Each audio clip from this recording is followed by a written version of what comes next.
At ito naman mga kaprobinsya, pakita ko sa inyo yung aking palapala o yung pinapagapangan o trellis ng ating puro pagulong na nabagsakan ng isang puno. Bagsakan ng isang pamilya ng kawayan mga kaprobinsya. Ayan, nabagsakan po siya. Ayan, may kalahati. So ang ginawa ko mga kaprobinsya, dahil tuyo na rin naman yung ating konting puro pagulong dito na natira ng nabagsakan ng pagbagyong uwan mga kaprobinsya.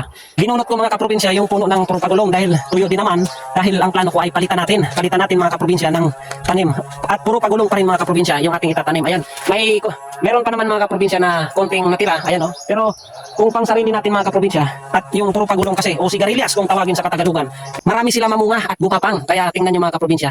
Kaya ito ay pinanghinayangan natin na taniman ulit natin ng sigarilyas o puro pagulong. So ayan, binta na natin yan mga kaprobinsya kasi bumagsak siya dahil sa bagyong uwan mga kaprobinsya. Ayan, may bagong mga poste na yan.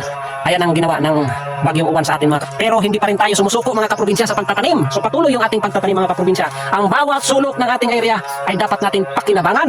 Maging productive yung ating area at yung oras natin. Sayang ang oras kung wala po tayong nagagawa sa araw-araw na nilikha ng Panginoon.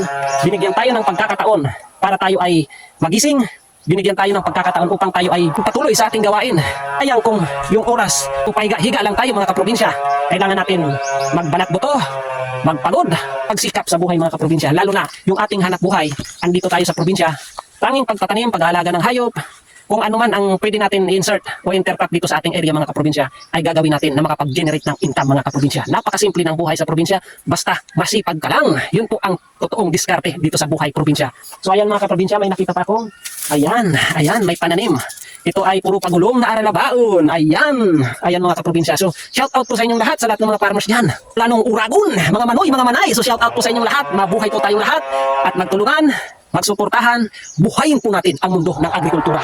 Palakasin yung ating katawan na siyang puhunan sa ating pagtatanim mga kaprobinsya.